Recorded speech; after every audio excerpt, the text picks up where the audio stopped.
اپنے حسب نسب پہ فخر کرنا، چوریوں نے، مالداروں نے، ہمارے خزانے سے کبھی پیسے ختم نہیں ہوئے، ایسی فلاں نے، یہ فخر کرنا یہ اللہ کو پسند نہیں۔ فرمایا یہ جاہلیت کی بات ہے۔ جس مالک نے آپ کو مال دیا ہے، دنیا میں انسان دو ہی چیزوں پہ فخر کرتا ہے، مال اولاد پہ کر لیتا ہے، عہدے پہ فخر کرتا ہے۔ جس مالک نے یہاں تک پہنچایا وہ کھینچنے کے پیچھے کرنے کی بھی صلاحیت رکھتا ہے، یہ ذہن میں رکھنا چاہیے ہمیں۔ تو میرے عزیزوں دوستوں، پہلی بات اپنے حسب نسب پہ فخر کرنا، دوسرے کے نمبر 2 دوسرے کے نسب پر طعنہ زنی کرنا، او فلانا وہ تو کمی ہوندے ہیں، او فلانا وہ تو کنجوس ہوندے ہیں، او فلانے وہ تو یہ ہوتے ہیں۔ کسی کے نسب پہ تنقید کرنا، اس کو ہیوملیٹ کرنا، اس کو نفرت کرنا اس بنا پہ، اس کے قبیلے، برادری، اس کے بیک گراؤنڈ کے اعتبار سے، میرے عزیز بھائیوں یہ جاہلیت کی باتیں۔ ہمیں تو اللہ نے ایمان کی دولت سے نوازا، ہم کن چیزوں میں پڑ گئے۔ بسم اللہ الرحمن الرحیم۔ الم نجعل له عینین ولسانا وشفتین، صدق اللہ العظیم۔ احباب دی وقار، اللہ احکم الحاکمین نے ہم سب انسانوں کو عقل، فہم، فراست اور بصیرت عطا فرمائی ہے، اور اس ضمن میں اس رب کائنات نے ایک انسان کو مختلف اعضائے جسمانی کا مجموعہ بنایا ہے، جس میں اس کا دل بھی ہے، دماغ بھی ہے، ہاتھ ہیں، پاؤں ہیں، آنکھیں ہیں، کان ہے، زبان ہے، اور ہر عضو، ہر پارٹ آف باڈی جو ہے، جسم کا ہر حصہ جو ہے، وہ اپنے اپنے تئیں اللہ رب العالمین کے ہاں اللہ نے جس عضو جسم کو جس کام پہ لگایا ہے وہ وہی کرتا ہے۔ اگر اللہ رب العالمین نے دنیا میں انسان کو زبان بولنے کے لیے دی ہے تو یہ زبان اس کے کلام کے لیے استعمال ہوتی ہے۔ اگر کان سننے کے لیے دیے ہیں تو یہ کان سننے کے لیے ہی استعمال ہوتے ہیں۔ کوئی انسان کانوں سے کھاتا نہیں ہے، نہ کانوں کے بل چل کے جاتا ہے۔ اسی طرح اگر اللہ تعالیٰ نے چلنے کے لیے پاؤں اور ٹانگیں دی ہیں تو یہ بولنے کے لیے نہیں ہے، یہ چلنے کے لیے ہی۔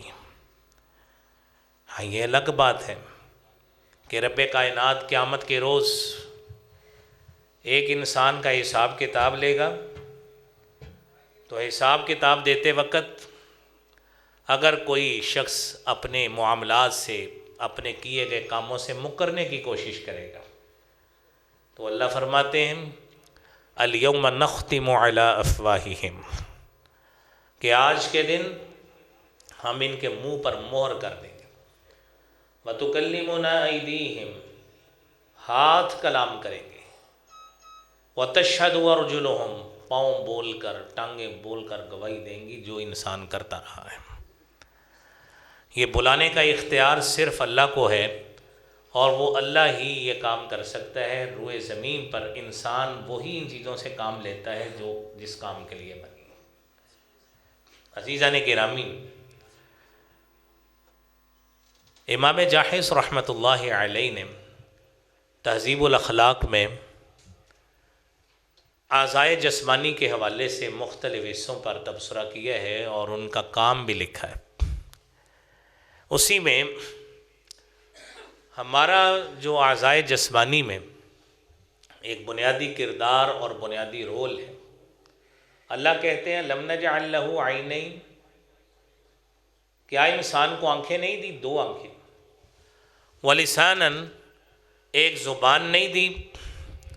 وشفتین، اور 2 ہونٹ نہیں دیے۔ آپ تصور کریں، ایک تصور میں لائے بعد انسان کا اگر ایک ہونٹ ہو تو کئی لفظ اس سے ادا ہی نہیں ہوں گے۔ ایک آنکھ ہو 2 کی بجائے تو دیکھنے میں اس کو کئی قسم کے مسائل کا سامنا کرنا پڑے گا۔ یہ اس خالق و مالک کی، اس کی کتنی قدرت کی اعلیٰ ترین نشانی ہے کہ اس نے ہمیں ہر عضو جسمانی پورے لگا کے الحمدللہ ہمیں یہ دی۔ اللہ کریم ہم سب کی جسمانی بھی ایمانی بھی حفاظت فرمائے۔ عزیزان گرامی، جاحظ تہذیب الاخلاق میں فرماتے ہیں کہ یہ جو زبان ہے نا، اس کی استعمال کا جو طریقہ ہے وہ یہ ہے ان یصون المرء لسانہ عن الکذب والغیبۃ والنمیمہ، کہ ایک انسان اپنی زبان کو محفوظ رکھے عن الکذب، جھوٹ بولنے سے، والنمیمہ، چغلی کرنے سے، اور والغیبہ، غیبت سے، ومما نہا عنہ الشارع الحکیم، اور ہر اس چیز سے اپنی زبان کو محفوظ رکھے جس سے شارع نے، اللہ رب العالمین نے یا جناب رسول اللہ صلی اللہ علیہ وآلہ وسلم نے منع کیا ہے نا، وہ اس سے رکا رہے۔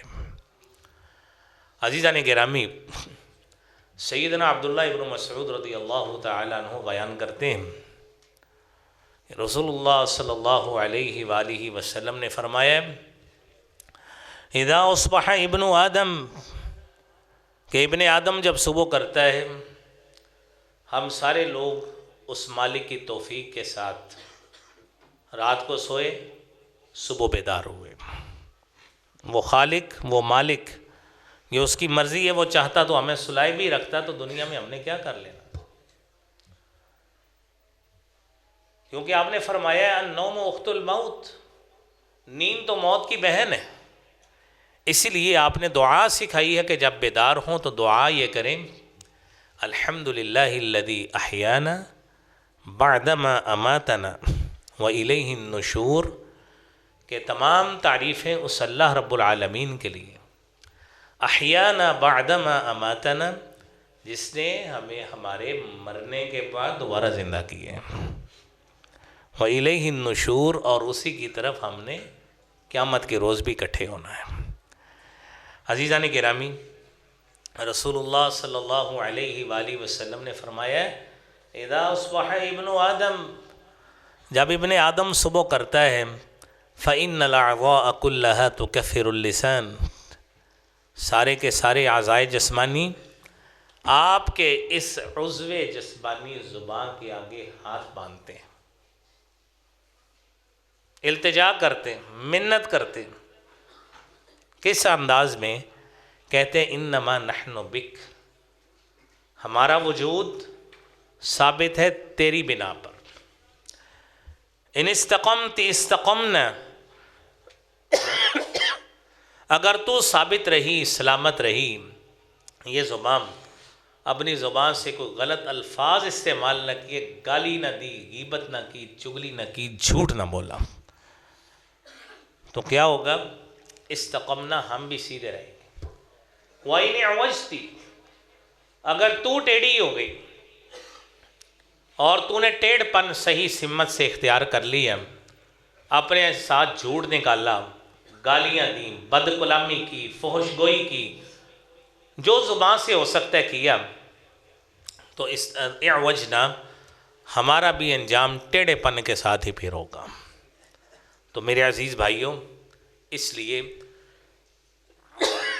ہم سب کو اپنے اپنے تئیں ہمیشہ اللہ احکم الحاکمین سے یہ دعا کرتے رہنا چاہیے، یہ التجا کرتے رہنا چاہیے کہ اللہ رب العالمین ہمارے اس عضو جسمانی کی بھی جسمانی اعتبار سے اور ہماری سب کی ایمانی اعتبار سے بھی حفاظت فرمائے۔ میرے عزیز بھائیوں، صحابی رسول حضرت عبداللہ ابن مسعود رضی اللہ تعالی عنہ حدیث بیان کرتے ہیں کہ رسالت مآب صلی اللہ علیہ وآلہ وسلم ایک دن صفا پہاڑی پہ چڑھے ہیں، اور صفا پہاڑی پہ آپ چڑھ کے کہتے ہیں، آپ صلی اللہ علیہ وآلہ وسلم نے زبان کی طرف اشارہ کر کے کہا، یا لسان، اے زبان، قل خیرا تغنم، اپنے سے بھلائی کی باتیں کہا کرو، غنیمت میں رہو گی، واسکت عن شر تسلم، اور ہر شر سے اپنے آپ کو خاموش رکھو، سلامتی میں رہو گی، من قبل ان تندم، قبل اس کے کہ آپ کی وجہ سے سارے جسم کو ندامت اٹھانی پڑے۔ صحابی بیان کرتے ہیں اللہ کے رسول صلی اللہ علیہ وآلہ وسلم نے پھر اپنی زبان کی طرف اشارہ کر کے فرمایا اکثر خطأ ابن آدم فی لسانہ، ابن آدم کی اکثر خطائیں اور غلطیاں اس کا سبب اس کی زبان ہوتی ہے۔ میرے عزیز بھائیوں، رسول اللہ صلی اللہ علیہ وآلہ وسلم نے حارث بن ہشام رضی اللہ تعالی عنہ کو نصیحت کی، ترغیب و ترہیب کی روایت ہے۔ آپ صلی اللہ علیہ وسلم سے صحابی نے آ کے سوال کیا اخبرنی بعمل اعتصم بہ، کہ اللہ کے پیارے رسول صلی اللہ علیہ وآلہ وسلم کوئی ایسا عمل بتائیے اعتصم بہ، میں اس کے ساتھ مستقل مزاج رہوں، ہمیشہ استقامت اختیار کیے رکھوں۔ آپ صلی اللہ علیہ وآلہ وسلم نے فرمایا املک ھذا، اس کو قابو میں رکھو، واشار الی لسانہ، اور آپ صلی اللہ علیہ وآلہ وسلم نے اپنی زبان کی طرف اشارہ کیا، اس کو قابو میں رکھو۔ میرے عزیز بھائیوں، باتیں، دروس، اذکار، بہت ہم چیزیں سنتے ہیں، نصیحتیں بہت سنتے ہیں۔ ہماری کوشش اور خواہش ہوتی ہے کہ ہم ساتھ ساتھ اپنے ذہن میں اللہ سے وعدے کرتے جائیں کہ اللہ تو نے آج زندگی دی ہے، بڑی پیاری باتیں سن رہے ہیں، جو بات سنتے جائیں اپنے ذہن میں، دماغ میں، دل میں یہ عہد کرتے جائیں کہ جو چیز پرہیز کرنے والی ہے انشاءاللہ اللہ پرہیز کریں گے، جو چیز ماننے والی ہے اللہ انشاءاللہ مانیں گے اور اس پہ عمل کریں گے۔ اللہ ہم سب کو توفیق عطا فرمائے۔ سیدنا ابو موسیٰ اشعری رضی اللہ تعالی عنہ حدیث بیان کرتے ہیں، صحیح بخاری کی 10 نمبر اور صحیح مسلم کی 40 نمبر حدیث ہے۔ رسول اللہ صلی اللہ علیہ وآلہ وسلم سے سوال کیا گیا ای المسلمین افضل، کون سے مسلمان افضل ہے؟ کون سے مسلمان افضل ہے؟ مسلمان تو ہم سارے ہی، دعویٰ تو ہم سارے کرنے والے ہیں، ظاہری بات ہے، دکاندار سارے ہی ہوتے ہیں بازار میں، محلے میں سارے ہی رہائش والے ہوتے ہیں، کسی کا مکان اچھا ہوتا ہے، کسی کا ماڑا ہوتا ہے، کاروبار کسی کا اچھا ہوتا ہے، کسی کا کمزور ہوتا ہے، پیسے سب کے پاس ہوتے ہیں، کسی کے پاس کم ہوتے ہیں، کسی کے پاس زیادہ ہوتے ہیں۔ بات یہ ہے ہم مسجد میں پہلے اس لیے آتے ہیں کہ ہم فضیلت والے بندے بن جائیں، کیونکہ یہی مقصد ہوتا ہے نا کہ پہلے آئیں، جو فرشتے باہر نام لکھنے والے ہوتے ہیں نا، ہمارا نام بھی وہ درج کر لیں کہ یہ فلاں شخص ہے، یہ پہلے آیا ہے، اس کو بھی اونٹ کی قربانی کا ثواب مل جائے گا۔ تو عزیزو، مسلمان ہم سارے ہی، ای المسلمین افضل، کون سے مسلمان افضل ہیں؟ رسول اللہ صلی اللہ علیہ وآلہ وسلم نے فرمایا من سلم المسلمون من لسانہ ویدہ، جس کی زبان سے بھی، جس کے ہاتھ سے بھی دوسرے مسلمان محفوظ رہے۔ ہم چھوٹے جب اسکولوں میں پڑھتے تھے تو چھوٹے چھوٹے نا کتبے، چارٹ، اور اسکولوں میں جو بورڈز راہداریوں پہ لگائے گئے ہوتے ہیں، اس پہ یہ حدیث لکھی تھی، سمجھ نہیں آتی ہوتی، بچوں کو تو نہیں سمجھ آتی کہ اس کا کیا مطلب ہے۔ مسلمان وہ ہے جس کی زبان سے بھی، جس کے ہاتھ سے بھی دوسرے مسلمان محفوظ رہیں۔ آج صحیح بخاری کی 10 نمبر اور صحیح مسلم کی 14 نمبر حدیث سن کے اندازہ بھی ہوتا اب سب کو ہوگا کہ اس کا مطلب یہ ہے کہ ہماری زبان سے کسی کو گالی نہیں نکلنی چاہیے، ہماری زبان سے کسی کو ٹھیس نہیں پہنچنی چاہیے، ہماری زبان سے ایسا کلام نہیں ادا ہونا چاہیے، نکلنا نہیں چاہیے کہ جس کی شریعت نے مذمت کی ہو۔ میرے بھائیوں، یہ وہ پکی پابندی ہے جو زبان اور ہاتھ سے لگانی پڑے گی، تب اس حدیث پہ عمل ہوگا کہ مسلمان وہ ہے جس کی زبان اور ہاتھ سے دوسرے مسلمان محفوظ رہیں۔ عزیزان گرامی، جاتے جاتے کسی کو تھپڑ مار دیا، اور کئی دوست، یعنی حدیث میں جو مفلس کی تشریح آتی، لمبی ایک حدیث ہے، ایک انسان ناجائز کماتا ہے، اس حدیث کے مطابق ہاتھ سے کماتا ہے، زبان سے بول کر اپنے مال کی صفات بیان کرتا ہے۔ جھوٹ بولے گا نا، حرام کمانے میں زبان بھی شامل ہے، ہاتھ بھی شامل ہے۔ ہاتھ نے سامان اٹھایا تھا، پیسے گنے تھے، زبان نے جھوٹ بولا تھا، غلط صفتیں اپنے مال کی بتائی تھی۔ تو کیسا تصور ہوگا کہ اپنی زبان اور ہاتھ سے ہمارے دوسرے مسلمان پھر محفوظ ہیں کہ نہیں، اس کی تشریح ہم خود کر سکتے ہیں کہ اپنی دکان پہ بیٹھیے، اپنا کاروبار کیجئے، سوچئے میرے زبان سے کوئی جھوٹ تو نہیں نکلا سامان بیچتے وقت، سوچئے اللہ رحم فرمائے کہیں کوئی سہمن کوئی چیز ہو جائے، کوئی بھول کے ہو جائے تو الگ بات ہے، جس طرح کوئی نوٹ جعلی چلا جاتے ہیں اسی طرح ہم آگے دے بیٹھتے ہیں، تو آگے کوئی کسی نے اس کو اسکینر لگا کے صحیح طریقے سے چیک کر لیا، کہتا ہے یار اسی نوٹ 2 نمبر دیتا ہے، آپ کہتے ہیں اللہ شاہد ہے میں نے نہیں دیا، میں آیا اس طرح ہے کہ ہم نے ویسے ہی چلا دیے، اس میں تو محفوظ رہ جائے گا بندہ، نیت کو اللہ جانتا ہے۔ لیکن جو جان بوجھ کر کسی سے فراڈ کرے گا، ہلکا مال درمیان میں ڈال کے اگلے کو نمٹانے کی کوشش کرے گا، اس نے تو اپنی زبان سے دھوکہ دیا ہے کہ میرا مال اس طرح کا ہے، لیکن 2 نمبر بھی ساتھ ڈالا ہے، اس نے پیسہ پورا لیا ہے، اپنی زبان کو بھی شامل کیا ہے، ہاتھ کو بھی حرام کمانے میں شامل کیا ہے۔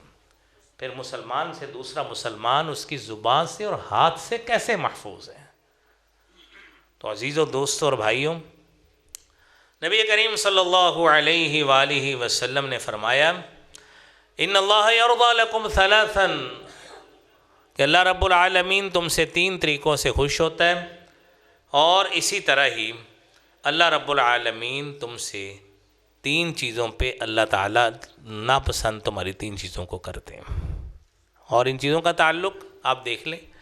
فرمایا اللہ تعالیٰ راضی اس انداز سے ہوتے ہیں کہ تم ان تعبدوہ ولا تشرکوا بہ شیئا، اللہ کی عبادت کرو، اس کے ساتھ کسی کو شریک نہ ٹھہراؤ، وان تعتصموا بحبل اللہ، اللہ کی رسی کو، اللہ کے تعلق کو، اس کے دین کو مضبوطی سے تھام لو، تفرقے میں نہ پڑو، وَيَكْرَهُ لَكُمْ ثَلَاثًا، اللہ 3 چیزوں سے ناراض ہوتے ہیں اور اللہ کو یہ ناپسند ہے، فضول بولنا،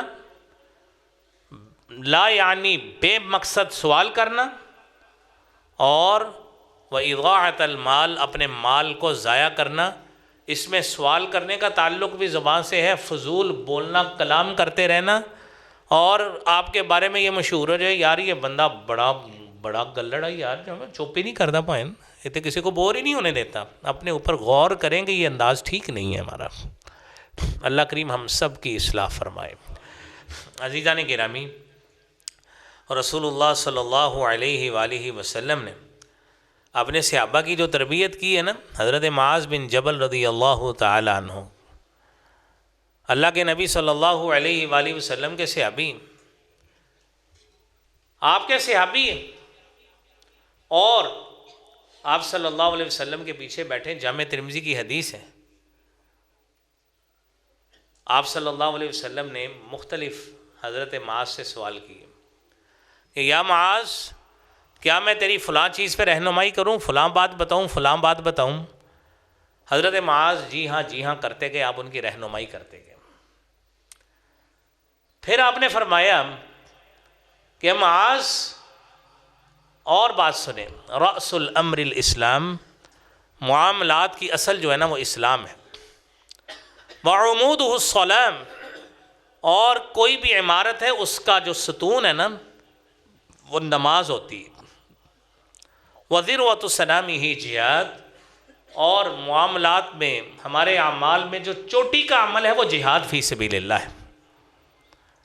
3 باتیں بتا کے آپ نے فرمایا الا ادلک بملاک ذلک کلہ، اے معاذ کیا میں تجھے ایسے عمل کے بارے میں بتاؤں جو ان ساری چیزوں کا مالک؟ حضرت معاذ کہتے ہیں اللہ کے رسول صلی اللہ علیہ وآلہ وسلم ضرور بتائیے۔ آپ نے فرمایا کف علیک لسانک، ساری حدیث جامع ترمذی کی، اور آخر میں جو آپ نے بات کی اس میں آپ صلی اللہ علیہ وآلہ وسلم نے فرمایا کہ کف علیک لسانک، صرف 3 لفظ بولیں، جامع ترمذی کی 2616 نمبر حدیث ہے، صرف 3 لفظ، کف علیک لسانک، اپنی زبان کو اپنے اوپر روک کر رکھو، صرف اتنی بات کہی۔ حضرت معاذ پوچھتے ہیں یا رسول اللہ صلی اللہ علیہ وآلہ وسلم وَإِنَّا لَمُؤَاخِذُونَ بِمَا نَتَكَلَّمُ بِهِ، اللہ کے پیارے حبیب صلی اللہ علیہ وآلہ وسلم جو ہم کلام کرتے ہیں کیا اس کی بنا پہ ہمارا مواخذہ بھی ہوگا؟ آپ نے فرمایا ثقلت کا امک یا معاذ وَهَلْ يَكُبُّ النَّاسُ عَلَى وُجُوهِهِمْ أَوْ عَلَى مَنَاخِرِهِمْ إِلَّا حَصَائِدُ أَلْسِنَتِهِمْ۔ قیامت کے روز اللہ رب العالمین جن لوگوں کو گھسیٹ کر ان کے چہروں کے بل، ان کے نتنوں نوسٹرلز کے بل اللہ تعالیٰ گھسیٹ کر جہنم میں گرائیں گے، ان کا قصور یہ ہوگا انہوں نے اپنی زبانوں سے لوگوں کا شکار کیا ہوگا۔ زبانوں سے شکار، اللہ رحم فرمائے، ہم کوئی گولی نہیں مارتے، ہم کوئی ایسا کوئی اس کو زبان سے کوئی حملہ نہیں کرتے کہ جس سے کوئی سر تن سے جدا ہو جاتا ہے، نہیں ہوتا۔ لیکن بات یہ ہے، وہ شاعر نے کہا ہے جراحت السنان لها التیام ولا یلتام ما جرح اللسان۔ جراحت السنان، تلوار کا زخم جو ہے، لہ التیام، وہ مندمل ہو جاتا ہے، ولا یلتام ما جرح اللسان، اور جو زبان زخم کرتی ہے وہ مندمل نہیں ہوتا۔ فرمایا قیامت کے روز جن لوگوں کو اللہ تعالیٰ گھسیٹ کر منہ کے بل، نتنوں کے بل جہنم میں گرائیں گے گھسیٹ کر، ان کا قصور یہ ہوگا کہ انہوں نے زبانوں سے شکار کیا ہو۔ عزیزو، میرے عزیز بھائیوں اور دوستوں، سارا دن بیٹھ کر لوگوں کے اوپر تبصرے کرنا، لوگوں کی شخصیات پہ تبصرے کرنا اور ان کے رویوں پہ تبصرہ کرنا، اور مومن کو تو میرے بھائیوں شان یہ ہے، من حسن اسلام المرء ترکہ ما لا یعنی، مومن کی شان یہ ہے وہ تو ایسے کاموں میں پڑتا ہی نہیں جس کا اس کو کوئی مقصد ہی نہیں ہے۔ ہم ان لوگوں کی باتیں کرنے بیٹھ جاتے ہیں، ہمارے لوگ بیٹھیں گے کبھی امریکہ کی سیاست لے کے بیٹھ جاتے ہیں، کبھی یورپ کی لے کے بیٹھ جاتے ہیں، کبھی اپنی لے کے بیٹھ جاتے ہیں، اور ہمارے کہنے سے تبصرے کرنے سے تو میرا خیال ہے ہم کبھی نہ حکومتیں بدلی ہیں، نہ کچھ آتی ہیں نہ جاتی ہیں۔ تو کیوں نہیں ہمیں وہ کام کرنا چاہیے کہ اس حدیث پہ عمل کرنا چاہیے، جس چیز کا ہمارے سے تعلق ہی نہیں ہے چھوڑیں پریں، وہ حکومت کریں نہ کریں، کوئی آتا ہے کوئی جاتا ہے، ہمیں اس سے کیا، ہمیں اپنے اعمال سے غرض ہے۔ اللہ کریم ہمیں اچھے سے اچھا عمل اپنی بارگاہ میں پیش کرنے کی توفیق عطا فرمائے۔ تو بھائیوں، لوگوں کی عزتوں پہ حملے کرنا، لوگوں کے کرداروں پہ حملہ کرنا، لوگوں کو گالیاں دینا، لوگوں کی چغلیاں کرنا، یہ وہ باتیں ہیں کہ جس سے ہم اپنی زبان سے لوگوں کا شکار کرتے ہیں۔ میرے عزیز بھائیوں، رسول اللہ صلی اللہ علیہ وآلہ وسلم نے فرمایا لیس المؤمن بالطعان، یہ زبان کے جرم سنیں کہ جس سے شکار ہوتا ہے۔ فرمایا لیس المؤمن بالطعان، مومن تانا زنی کرنے والا نہیں ہوتا، ولا اللعان، مومن لانتے ڈالنے والا نہیں ہوتا، ولا الفاحش، مومن فحش گو نہیں ہوتا، ولا البذی، مومن بد کلام بےہودہ گفتگو کرنے والا نہیں ہوتا۔ یہ چار چیزیں اپنے کردار سے نکال دیں، آپ انشاءاللہ خود بھی اپنے کردار کے محافظ ہیں، انشاءاللہ زبان کے بھی محافظ ٹھہریں گے۔ لانتیں ڈالنی چھوڑیں، تانا زنی کرنا چھوڑیں۔ اور تانا زنی کیا ہے؟ قرآن کریم میں اللہ رب العالمین نے سورہ حجرات میں فرمایا ہے یا ایھا الناس انا خلقناکم من ذکر وانثی وجعلناکم شعوبا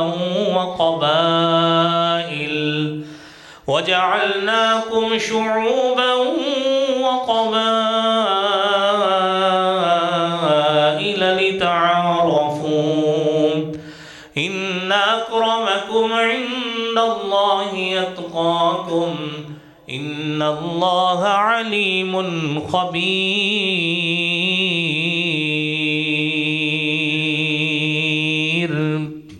اے لوگو، انا خلقناکم من ذکر و انثی، ہم نے تمہیں ایک مرد اور عورت سے پیدا کیا، اور تخلیق کے بعد روئے زمین پر اللہ تعالیٰ نے اقوام کی تقسیم کر دی، کسی کو عرب قوم میں بنا دیا، کسی کو عجم میں بنا دیا، کسی کو پاکستانی بنا دیا، کسی کو ہندوستانی بنا دیا، اور پھر کسی کو پنجابی، کسی کو سندھی، کسی کو بلوچی بنا دیا، اور پھر مزید سب کاسٹیں بنا دی، قبائل بنا دیے۔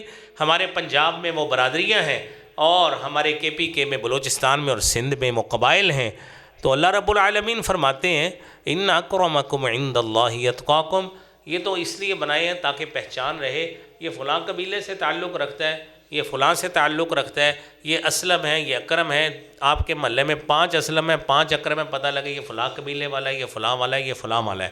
لیکن اس بنا پہ فخر کرنا، اپنی بڑائی سمجھنا اور اگلے کو کم تم سمجھنا، عہدی کی ایسی ہے تو وہ تو فلاں برادری سے تعلق رکھتا ہے، تو وہ اگر اس طرح کی بات ہوتی تو حبشہ سے آنے والا موٹے موٹے ہونٹوں والا بلال جو زمین پہ چلتا تھا، اللہ تعالیٰ کبھی اس کی آواز قدموں کی جنت میں اللہ کے نبی کو نہ سناتے، کہ وہ تو حبشے سے تعلق رکھتا ہے۔ یہ تو ہاشمیوں کا یہاں پہ کام ہے، یہاں پہ تو قریشیوں کو یہ اعزاز ملنا چاہیے۔ حارثہ بن نعمان رضی اللہ تعالی عنہ، نبی کریم صلی اللہ علیہ وآلہ وسلم معراج کی رات گئے، جنت میں قرآن پڑھنے کی آواز آ رہی ہے حارثہ بن نعمان رضی اللہ تعالی عنہ کی، جنت میں قرآن پڑھنے کی آواز آ رہی ہے۔ جبرائیل کیوں آ رہی ہے؟ کہنے کان ابر الناس بامہ، اپنی امی کے ساتھ اتنی نیکیاں کرتا تھا، اللہ کو اس کا یہ عمل اتنا پسند آیا، قرآن زمین میں پڑھتا ہے، اللہ نے جنت میں آپ کو آواز سنا دی۔ میرے بھائیوں، وہ بھی زبان ہی استعمال ہوئی ہے نا قرآن پڑھنے میں، قرآن پڑھنے میں بھی زبان استعمال ہوتی ہے، گالی دینے میں بھی زبان ہی استعمال ہوتی ہے، کسی کو تانے مارنے ہو تب بھی زبان ہی استعمال ہوتی ہے۔ اور میرے نبی کریم صلی اللہ علیہ وآلہ وسلم نے فرمایا اربع فی امتی من امور الجاہلیہ، میری امت میں 4 قسم کی ایسی بیماریاں ہیں جو زمانہ جاہلیت سے رینگ کے آئیں گی، زمانہ جاہلیت سے۔ فرمایا الفخر بالاحساب، 4 باتیں سنیں، اپنے حسب نسب پہ فخر کرنا، چوریوں نے، مالداروں نے، ہمارے خزانے سے کبھی پیسے ختم نہیں ہوئے ایسی فلاں نے، یہ فخر کرنا یہ اللہ کو پسند نہیں۔ فرمایا یہ جاہلیت کی باتیں ہیں۔ جس مالک نے آپ کو مال دیا ہے، دنیا میں انسان 2 ہی چیزوں پہ فخر کرتا ہے، مال اولاد پہ کر لیتا ہے، عہدے پہ فخر کرتا ہے۔ جس مالک نے یہاں تک پہنچایا وہ کھینچنے کے پیچھے کرنے کی بھی صلاحیت رکھتا ہے، یہ ذہن میں رکھنا چاہیے ہمیں۔ تو میرے عزیزو دوستو، پہلی بات اپنے حسب نسب پہ فخر کرنا، نمبر 2 دوسرے کے نسب پر طعنہ زنی کرنا، او فلانا وہ تو کمی ہوندے ہیں، او فلانا وہ تو کنجوس ہوندے ہیں، او فلانے وہ تو یہ ہوتے ہیں۔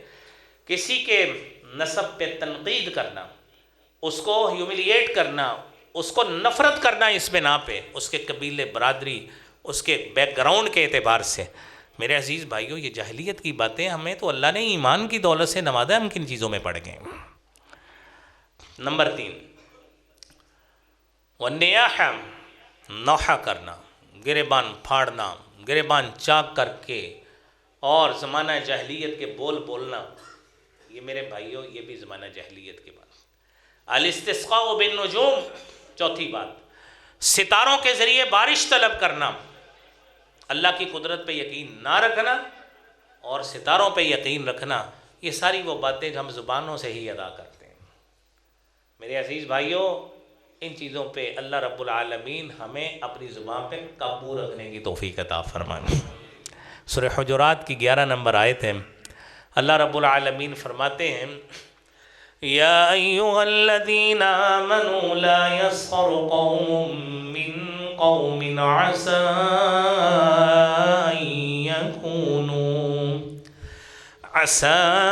أن يكونوا خيرا منهم ولا نساء من نساء عسى أن يكن خيرا منهن ولا تلمزوا أنفسكم ولا تنابزوا بالألقاب بئس الاسم الفسوق بعد الإيمان ومن لم يتب فأولئك هم الظالمون۔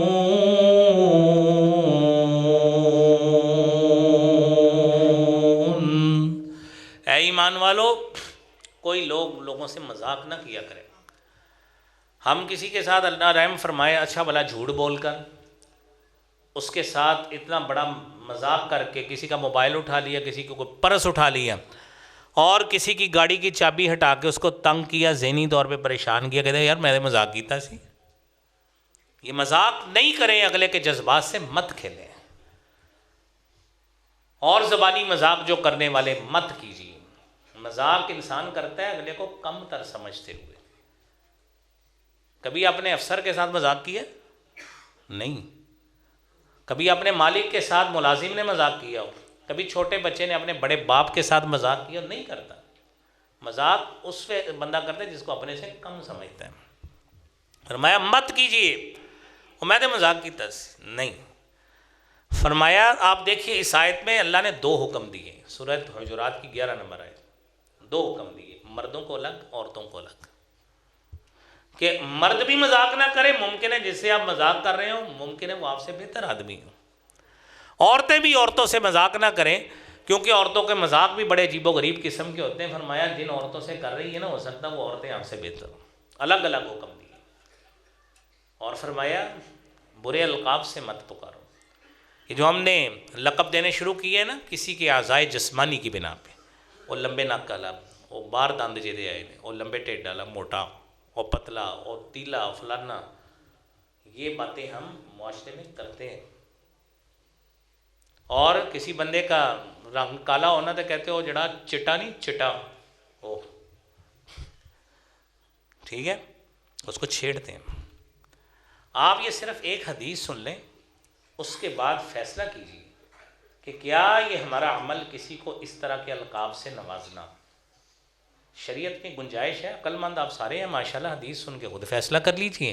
سنن ابن ماجہ کی حدیث ہے، اللہ کے رسول صلی اللہ علیہ وآلہ وسلم نے نا حضرت صفیہ سے نکاح کیا. حضرت صفیہ حیی بن اخطب کی بیٹی تھیں، وہ یہودی تھے، مسلمان ہو گئی. آپ نے نکاح کیا. ان کا نا قد عام عورتوں سے چھوٹا تھا. سنن ابن ماجہ کی حدیث، سنن ابن داؤد کی بھی حدیث ہے. آپ صلی اللہ علیہ وآلہ وسلم نے اپنی زوجہ مطہرہ ام المومنین سیدہ عائشہ صدیقہ رضی اللہ تعالی عنہ، آپ جانتے ہیں نا حضرت قاری صاحب رحمۃ اللہ علیہ، اللہ تعالیٰ ان کی قبر کو جنت کا باغ بنائے. وہ ام المومنین امی عائشہ کے اوپر جمعہ بڑی شان سے پڑھاتے تھے، بڑے ذوق سے، ان کا بڑا پیارا موضوع تھا.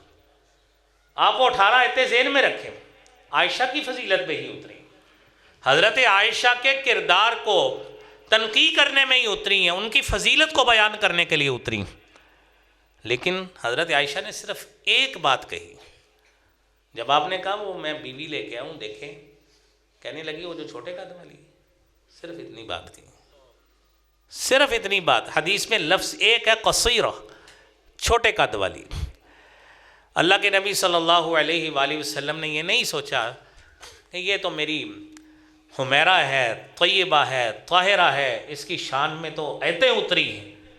فرمایا عائشہ لقد قلت کلمۃ، تو نے ایک ایسا کلمہ کہا ہے، اتنا بدترین کلمہ کہا ہے، لو مزجت بماء البحر لمزجت، اس کو سمندر کے پانی میں ڈال دیں سمندر کڑوا ہو جائے. یہ کلمہ اتنا کا ہے. ہم کیا کیا باتیں کرتے ہیں، سوچیں کیا کیا لوگوں کے جسم پہ کیا کیا تنقید ہم کرتے ہیں، اور اپنی طرف سے مزہ کر رہے ہوتے ہیں، اپنی طرف سے موج کر رہے ہوتے ہیں، اپنے دل کو بہلا رہے ہوتے ہیں اپنی زبان سے ایسے کلام کر کے. عزیزان گرامی، اپنی اصلاح کریں.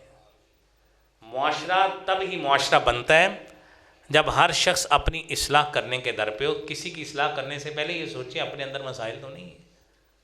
مت کسی پہ ایسے کلام کیا کریں، مت کسی کے بارے میں ایسی باتیں کہا کریں. اور پھر اگلی بات، اس میں کافی باتیں ہو سکتی ہیں. آج کا موضوع ہمارا یہی ہے. اگلا موضوع انشاءاللہ ہمارا ہوگا قرآنی اذکار ہے نا، جو قرآن کے اذکار، ان کی فضیلت بھی، اور اس حوالے سے ہم گفتگو کریں گے. اذکار بھی بتائیں گے اور فضیلتیں بھی انشاءاللہ بتائیں گے. 8-10 باتیں اگلے جمعے انشاءاللہ کریں گے، وہ بھی تعلق زبان سے. آج صرف ہم اپنی زبان کے عیوب اور نقائص بیان کر رہے ہیں کہ ہماری زبانیں یہ کرتی ہیں. تو عزیز و دوستو، قسم کھاتا ہے نا انسان، قسم وہ بھی زبان سے کھاتا ہے، گالی بھی زبان سے دیتا ہے، قرآن بھی زبان سے ہی پڑھتا ہے. تو یہ زبان کا استعمال ہے، جدھر کو مرضی لے جائیں. آپ نے ابتدا میں حضرت عبداللہ بن مسعود رضی اللہ تعالیٰ عنہ کی حدیث سنی کہ سارے اعضائے جسمانی زبان کے آگے منتیں کرتے کہ ہمارا وجود تیری وجہ سے سلامت ہے، بڑی مہربانی اپنے آپ کو چپ رکھنا، کرنا آپ نے، بھگتنا سارے جسم نے، کرنا آپ نے۔ گالی زبان دیتی، تھپڑ آگے پڑتا ہے منہ پہ، ایسے ہی ہوتا ہے جی۔ جھوٹ آپ بولتے ہیں، جھوٹ معاشرے کا کوئی فرد جھوٹا کاروباری کرتا ہے، جھوٹ بول کر اپنے جسم پہ وہ پیسے لگاتا ہے، ٹھیک ہے، اپنے جسم کو ساتھ شامل کرتا ہے، چلی صرف زبان تھی۔ سوچئے زبان کیا کیا کراتی ہے۔ اللہ کے رسول صلی اللہ علیہ وآلہ وسلم نے اسی لیے فرمایا تھا کہ میں یضمن لی ما بین لحیہ وما بین رجلیہ اضمن لہ الجنہ، کہ جو شخص مجھے زبان کی اور اپنی عزت کی ضمانت دیتا ہے، حفاظت کی، اضمن لہ الجنہ، میں محمد صلی اللہ علیہ وسلم سے جنت کی ضمانت دیتا ہوں۔ یہ قابو نہیں ہوتا انسان سے نا، اختیار میں جس طرح نہیں ہوتا، ہم نے اپنی زبانیں اتنی کھولی ہوئی ہیں۔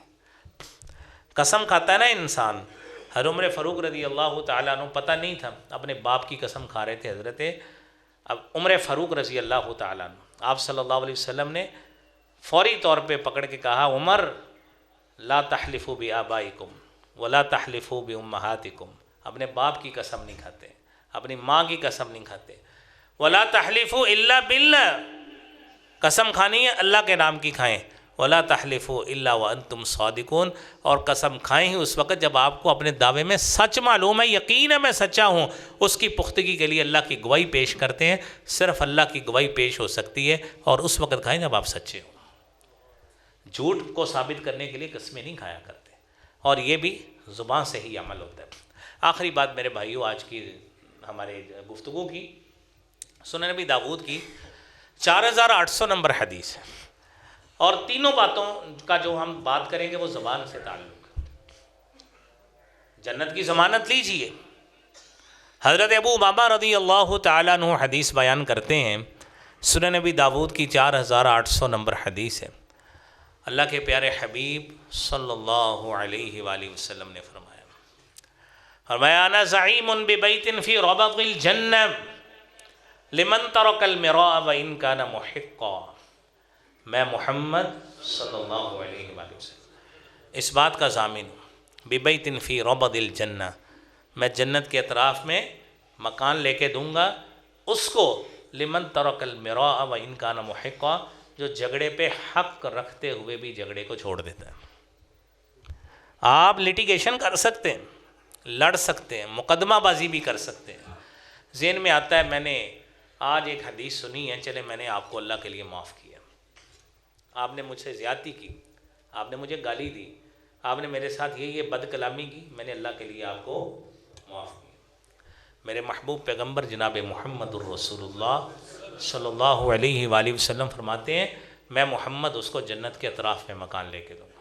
یہ گارنٹی میری نہیں ہے، یہ ہماری مسجد کے صدر کی نہیں ہے، یہ کسی محلے کے چودھری کی نہیں ہے، یہ گارنٹی اس کی ہے جس کو تاجدار انبیاء سرتاج الرسل محمد الرسول اللہ صلی اللہ علیہ وسلم کہا جاتا ہے، یہ ان کی گارنٹی۔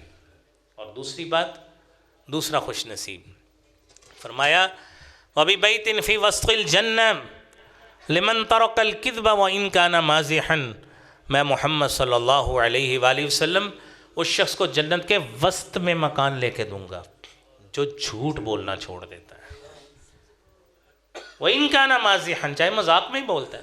کتنے لوگوں کو مذاق میں جھوٹ بولنے کی عادت ہوتی ہے، کہتے ہیں میں تو مذاق کیتا سی، ہمیں جھوٹ بولے، ادھر پیچھے سپ آ گئے، تیرا ابا آ گیا ہے، وہ کہتا ہے، وہ پیچھے دیکھتا ہے، کہتا ہے ابا نہیں ہے، میں مذاق کیتا دینا، جھوٹ بول رہے ہیں، مذاق نہیں۔ مذاق میں بھی جھوٹ چھوڑیے۔ میرے محبوب پیغمبر جناب محمد مصطفیٰ صلی اللہ علیہ وآلہ وسلم فرماتے ہیں، آپ مذاق والا بھی جھوٹ چھوڑیے، میں آپ کو جنت کے وسط میں مکان لے کے دوں گا۔ اور میرے بھائیوں، جھوٹ زبان سے بولا جاتا ہے۔ اور تیسری اور آخری بات، فرمایا انا زعیم ببیت فی اعلی الجنہ، میں اس کو جنت کے اعلیٰ بالا خانوں میں مکان لے کے دوں گا، لمن حسن خلقہ، جس نے اپنا اخلاق اچھا کر لیا، بدخلقی نہیں، گالی نہیں، بد کلامی نہیں، فحش گوئی نہیں، اچھا اخلاق، چہرے پہ اسمائلنگ۔ میں نے آپ کو ایک دن پہلے بھی بات کی تھی کہ لوگ مجھے کہتے ہیں اور تسی انہیں ادارے پڑھاؤندے ہو تھانوں کوئی مسئلہ نہیں، تسی ہسدے ہی رہندے ہو. اور میں کہتا ہوں کہ جس اللہ نے ہمیں صحت دی ہے، سلامتی دی ہے نا، اس کے نبی کا حکم ہے حضرت ابو ذر غفاری رضی اللہ تعالیٰ عنہ کو، لا تحقرن من المعروف شیئا، نیکیوں میں سے کسی نیکی کو ہلکا نہیں سمجھنا. ولو ان تلقا اخاک بوجہ طلیق، اگر آپ اپنے کسی بھائی کو چہرے پہ مسکراہٹ اور سمائلنگ لاتے ملتے ہیں، اللہ کے یہاں یہ بھی بہت بڑی نیکی. کسی نے آپ کو دکھ دکھا کے آپ کریں گے، وہ آپ کی جیب میں پیسے نہیں ڈال دے گا، وہ مزہ لے کے چلا جائے گا. آپ کو دکھ سنانے کی کیا ضرورت ہے؟ آپ اس حدیث پہ عمل کرتے ہوئے ہر شخص سے چہرے پہ بشاشت سمائلنگ لاتے ہوئے ملیں، مسکراہٹ کا تبادلہ کیجیے. یہ محمد المصطفیٰ صلی اللہ علیہ وسلم کی سنت ہے. تو عزیزو، جو سنا ہے، جو سنایا ہے، اللہ کریم ہم سب کو اس پہ عمل کی توفیق عطا فرمائے. اگلا جمعہ انشاءاللہ ہم اذکار کے حوالے سے پڑھائیں گے. وآخر دعوانا